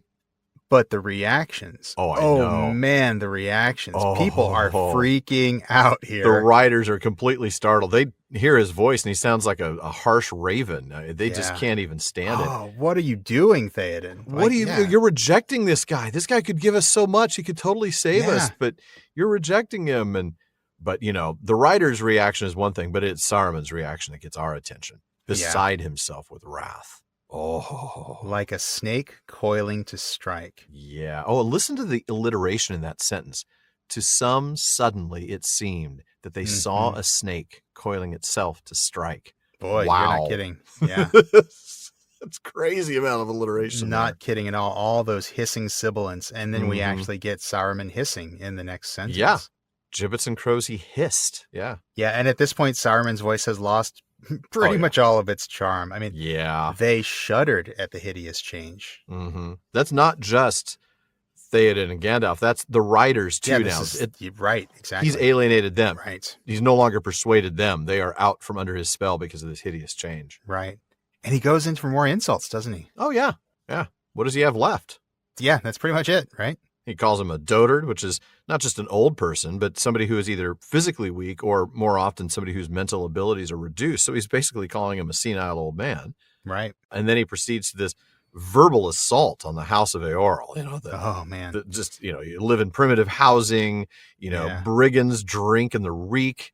Just, the smoke is what we're talking about there. Mm-hmm. Children rolling on the floor among the dogs. Oh, I mean, he's basically, they're no better than animals. Exactly. You're nothing better than animals. Yeah. Total savages, barbarians. Yeah. And then he goes back to the gibbet image with this threat that, you guys have escaped the gibbet yourselves too long and the noose is coming. Oh, yes, it is. That's right. And as you said, I mean, he's just completely lost it at this point. Mm-hmm. I actually want to bring it back to Wise again, who talks about how Saruman is losing it at this point, and he's not doing himself any favors in doing so. No, he's losing control completely, yeah. Yeah, he says, when Theoden repudiates the wizard for good, Saruman loses control completely. Like a child denied its toy, Saruman directs all his wrath against the barrier that has denied him his desires. Instead of sweet-talking Theoden further, Saruman hurls abuse upon abuse on Theoden and the entire House of Eorl. Yeah. This tactic is completely irrational. It destroys his ethos for all subsequent rhetorical attempts. Ranting or raving garners no admiration. A new element seems to be emerging, an element absolutely necessary for understanding all subsequent actions by Saruman following Isengard. That new element is rage. Boy, it sure is. And we are going to come back to this. Yeah. No doubt next episode and probably when we see Saruman again later. I was going to say later again in 2 more seasons, right? Or 3 more? Yeah. How many were in? 3 more, yeah. Yeah, 3 more. My goodness. Yeah, the new element is definitely rage. Mm-hmm. I also want to point out that every time he's lost that veneer a little bit, it's gotten bigger and bigger, right? Yeah, that's true. The first time it was just a single word, peace. And with Aiden, it was that single sentence, and now it is this diatribe. Yeah. Yeah, he just lays into him. Yep. And it's interesting to see that every time he loses control, he loses more control. Yeah, not only does it go on longer, but he loses it to a deeper extent. Yeah. But he does start to get it back. In this case, slowly, though, right? His voice changed as he slowly mastered himself. So he does get some self-control back, but now he's speaking condescendingly. He's no longer flattering or being kind. No. Instead, his tack now is, I don't need you. You're not worthy. You're cowards. Yeah. He calls Theoden Horsemaster. Yeah. I mean, he's talking to a king like he's someone else's stable boy. Oh, man, I know. And then he says, look, I only offered you this help again so everybody else can see how foolish you are. So That's your right. men can see what you turned away, basically. Mm-hmm. And then he dismisses him. Yeah, back to your huts. Mm-hmm. Brag and abuse. You know who never gives us brag and abuse? Barliman. Just brings us the mail. That's right. But plenty of it.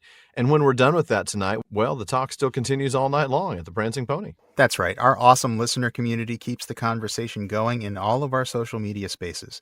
At our common room on Facebook, you're going to find comments, questions, corrections, and more on every episode, as well as updates from us throughout the week. Just look for the Prancing Pony Podcast on Facebook. And be sure to follow both the page and join the group, right? The page lets us keep you up to date on the latest happenings, but the group gives you a great chance to discuss Tolkien with your fellow listeners. And of course, we also have some really good discussions going on over on Reddit. You can find us there at r/PrancingPonyPod. And don't forget to follow us on Twitter and Instagram, both with the handle @PrancingPonyPod. And if you're enjoying the show, please share us and please consider giving us a review on Apple Podcasts. Mm-hmm. Now, this episode airs on July 11th, and our season wraps up really soon. Mm-hmm. But if you're paying attention to the episode numbers, a little math tells you that episode 222 isn't too far away. Yeah, as a matter of fact, it's going to be either the first or second episode of next season. Mm-hmm. Now, you might remember the fun we had with our 111st episode, going over the highlights of our first 110 shows. Well, we still haven't figured out quite what to call our 222nd episode, but it will also be a highlight show, and it will also have selections chosen by you. That's right. So please be thinking of your favorite moments from episode 112 through the end of this season and send those into Barliman. Be sure to include an episode number, a starting timestamp, and please a brief note describing the segment. Please do include that brief note. That's really important. You may not realize it, but our digital ads vary in quantity and length, so if you just give us a timestamp, it might end up being off by a minute or two. Yeah, which could be awkward. Right. So help us out, and if we use your selected clip on the show, we'll give you a shout out. And thanks in advance for helping us celebrate our 11D1 times 2. That works for now. We'll come up with something. Mm-hmm. Folks, if you want exclusive content like postscripts, full bonus episodes, live Discord recordings and other events with me and Sean, and episodes without digital ads, then check out patreon.com/prancingponypod, where you can support the show by joining the Fellowship of the Podcast. Now, let's go ahead and see what messages Barliman has brought us tonight. Sean, what do we have? All right. Well, to start, Zach Z in Cincinnati asks, when listening to your discussion about Ents becoming tree-ish and shepherds becoming like sheep and vice versa, this question came to mind. Tolkien often brings the theme of ennoblement into his writings, like the Valar instructing the elves, who in turn instruct the men, and usually that is a good thing. Is Treebeard claiming that this process is bad, or only that it is bad for the bad right through trees to become Entish? Okay, that's an interesting question. Zach, let's go ahead and take a look. We'll start by going back to the part in the Treebeard chapter and refreshing our memory as to what Treebeard said. Mm-hmm. Explaining to Pippin, Treebeard says, and I'm not going to do this in the Treebeard voice. Oh, we'll be here all night. I do not understand all that goes on myself, so I cannot explain it to you. Some of us are still true Ents and lively enough in our fashion, but many are growing sleepy, going tree-ish, as you might say. Most of the trees are just trees, of course, but many are half awake. Some are quite wide awake, and a few are, getting Entish. That is going on all the time. When that happens to a tree, you find that some have bad hearts.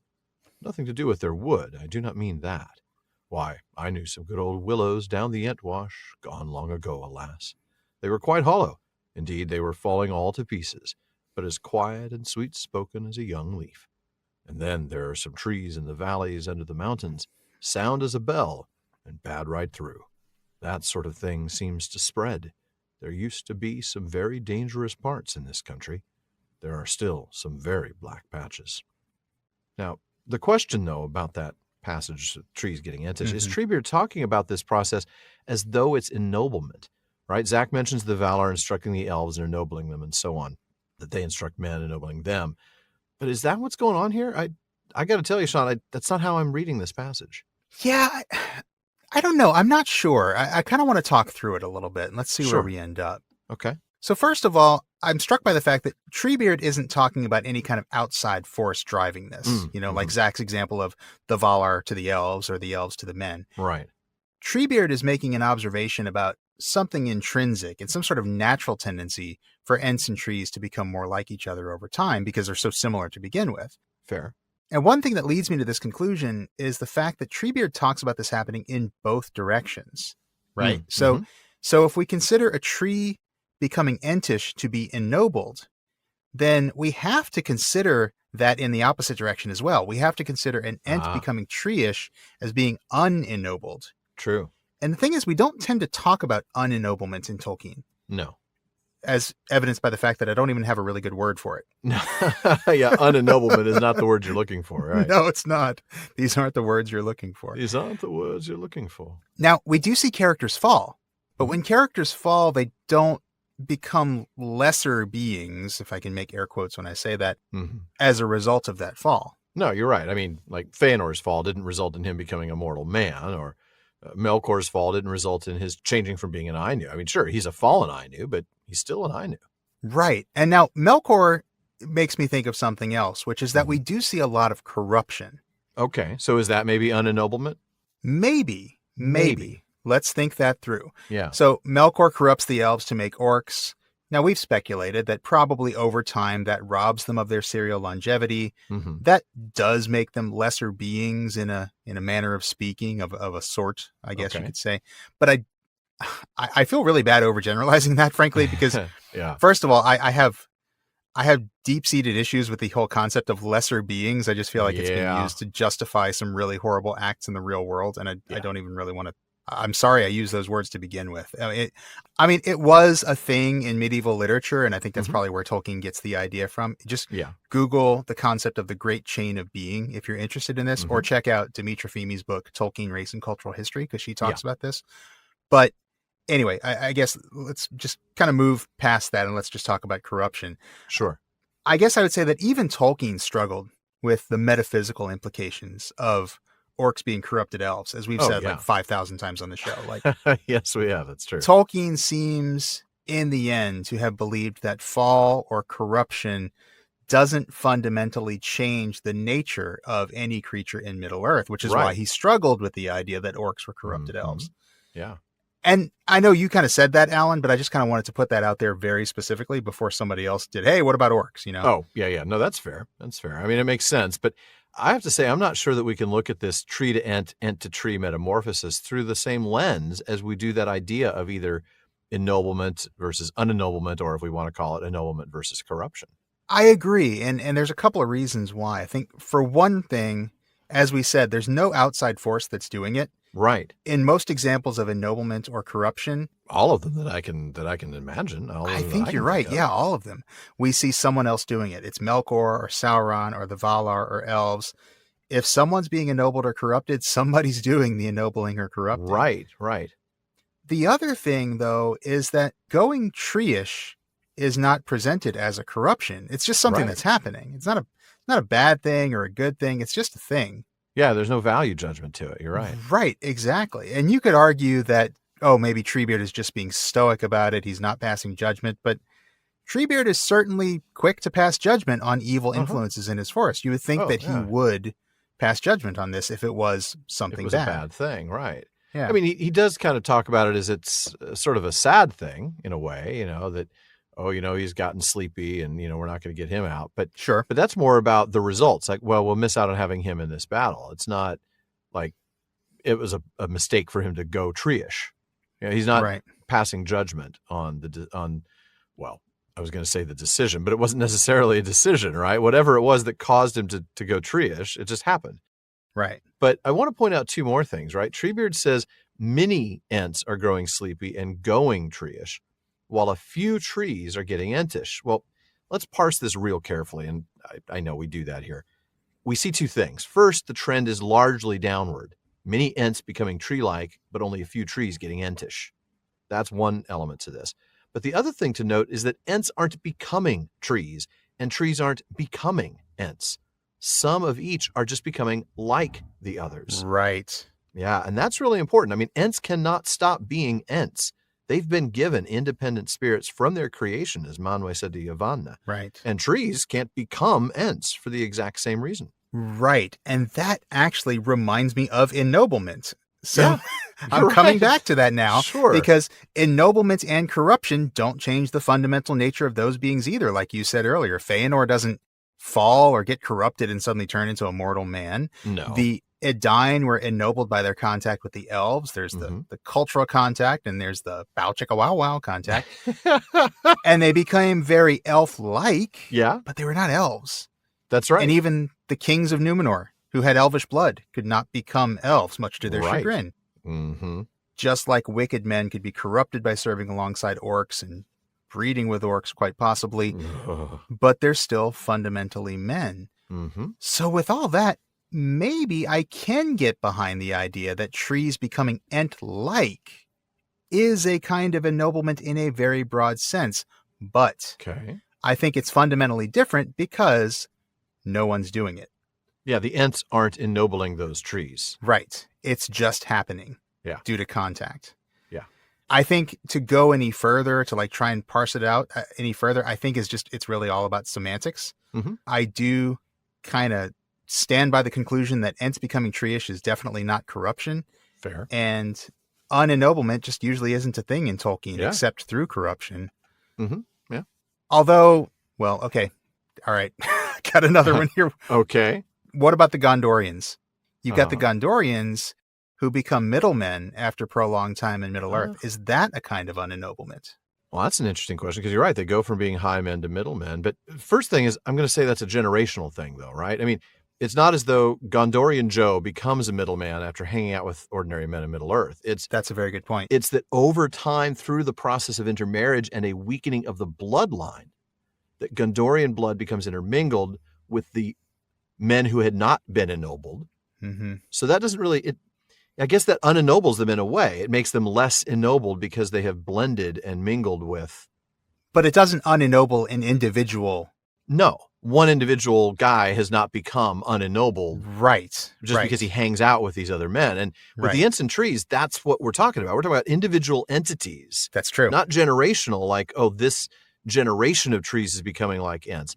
We're talking about individual entities becoming like the other over a period of time. No changes to their genetic makeup or bloodline. So I'm going to still land on this not really being ennoblement or unennoblement. Yeah, I think you're right. Because, I mean, with Ents and trees, you're talking about something that's happening to them in real time because we don't have generations to deal with here. We know there are no Entings. And that's correct. I guess there could be, saplings. Well, yeah, I'm sure there are some younger. But that's not what's happening here. No. I might go so far as to say that trees becoming Entish might be similar to a kind of ennoblement, but it is really different. It's analogous, but very different because, again, it's just, there's nobody doing it. It's not part of anybody's plan. Mm-hmm. And it's something that's happening.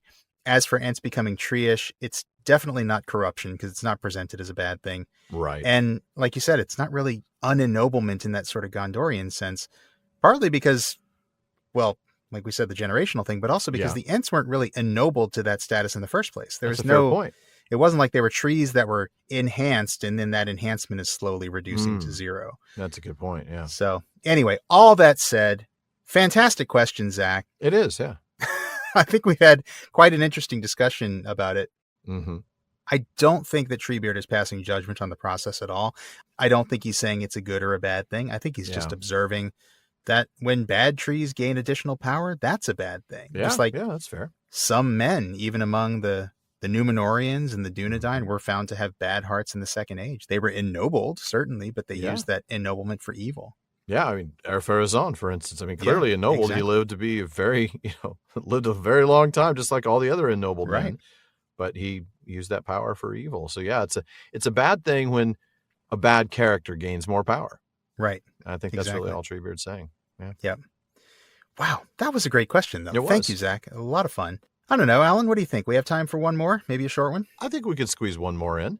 Murray N. in Squim, Washington asks, I have a difficult time wrapping my brain around the idea of any humans being willing to fight alongside orcs on the same side of battle. For example, the Dunlendings fighting with Saruman's orcs against the Rohirrim, and the Easterlings, Black Númenóreans, and Haradrim fighting with Sauron's orcs against the men of Gondor. I get the idea of such cultures of men being manipulated by the evil of Sauron and Saruman, but the working together of the two contrasting species sounds too extreme to me. Orcs are just too vile and also hold no love for humans. They'll even eat them if allowed. Even if any of these unlikely pairings had succeeded, would anyone dare to think that there would be a lasting peace between the winning survivors? Good question. Sean, what do you think? I like the question, Murray. I would argue, well, one should never underestimate the power of human beings to make very bad choices. I'll just put that out there. That is quite true. Yeah, yeah. Also, orcs hold no love for humans and will eat them. Orcs will do the exact same things to orcs, too. They'll even eat orcs. That's right. They have absolutely no compunctions against eating anything or anyone. Yeah. Right. But let's do Murray a solid and break this down. We know that Saruman lied to the Dunlendings about the Rohirrim. Yeah. Remember, we saw this a couple of chapters ago. He told them they burned their captives alive and all kinds of stuff. If the Dunlendings believe that the Rohirrim are as cruel as all that, who knows what else they've been told to feed that hate they have. Yeah, that's a good point. And there's also the possibility, frankly, that the Dunlendings believe the Rohirrim are no better than orcs from their perspective. Yeah. And they have reason to hate them and Gondor already after all. Kind of this imperialist tendency, that took some of their lands. Yeah. They have a hardcore grudge against the Rohirrim. Now, absolutely. In those circumstances, the Dunlendings might see the unpleasant alliance with the orcs as simply a means to an end. That is to get rid of the Rohirrim and get their land back. Kind of a hold your nose and get the job done. Right. We don't like it, but this is what we need to get our land back. There's not enough Dunlendings to do it. They need Saruman and the orcs to do it. That's correct. And then sometimes coercion and threats are all it takes, right? Sometimes, we're not talking just about Dunlendings here. I'm talking about Sam's thoughts after seeing the dead Southron in Book 4. Remember, he wondered what the man's name was and where he came from, and if he was really evil of heart, or what lies or threats had led him on the long march from his home, and if he would not really rather have stayed there in peace. I love that passage. That's a good point. Coercion and threats and all of that, they've got power over them. Let's be blunt. These are the bad guys, and they're going to force people. They're going to find slaves and force them to fight. That's right. Or lie to them to fight if they have to. Yeah. Now, I also want to point out that I don't think these two forces, orcs and men, really worked all that closely together in any of these battles. I mean, you certainly would never see a platoon of mixed forces, right? Can you imagine a human sergeant and orc troops? It's not going to happen. That would not work. No. What you'd have is a formation, like a brigade or division, or maybe a few units like battalions, subordinated to whomever has command and control of that particular battle. So maybe a division of Southern forces would march under their own banner, but their leader would coordinate the efforts with the leader of the orc forces, which would be under the Witch King. So there's not going to be a direct contact between the orc force and it's not like you're side by side in the shield wall with orcs. Right, exactly. Yeah. This isn't like brothers in arms who might eat your arm. Right. I mean, let's be clear. Unit morale would totally be lost if men were fighting literally alongside orcs. No, I'm sure you're right. And it's for all the reasons that Murray thinks this is an unlikely pairing. Yeah. Now, as for any hopes of a lasting peace between, say, the orcs and the Dunlendings after the war, first of all, I don't think Saruman really cares. I don't think he does. Pretty much not thinking about the future. I think he probably is telling the Dunlendings, look, just in his very sweet voice, look, just hold your noses and fight alongside the orcs for this one war. Yeah. And I totally promise you guys, you'll never have to see them again. You're going to get your own nice little land in Kalanarthon. You'll get to stay there. It's a likely story, right? And it's one that we'd see through because we know who Saruman is. But history proves time and time again that people are easily duped by somebody like Saruman. Yeah. Well, we just talked about the persuasiveness of his voice, so I'm sure that played a role as well. But, like we touched on earlier, I am virtually certain that a lasting peace between the winning survivors was the last thing on the mind of Saruman or Sauron. I don't think they ever considered, well, if we are victorious, I wonder what will happen between the 7th Orc Infantry and the Right. 3rd Auxiliary Men's Cavalry Unit. I don't think they're they'd care. so far from their minds. Honestly, I doubt they'd care if their previously allied forces ended up fighting each other afterward. Yeah. Who cares? Yeah, I mean, why would they?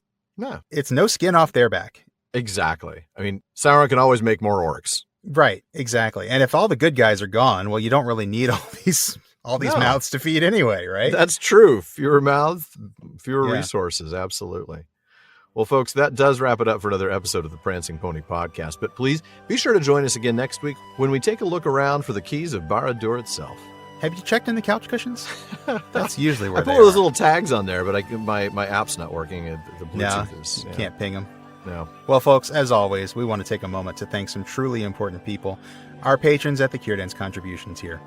I will start with DeMay in Alaska, James in Virginia, Tamsin in Minnesota, Chad in Texas, Lance in New Jersey, Paul in Colorado, Jerry in Texas, Bruce in California, Mario in Utah, Seth in Texas, B in California, Joseph in Texas, Kathy from North Carolina, Lori from Washington, and Josh in Oklahoma.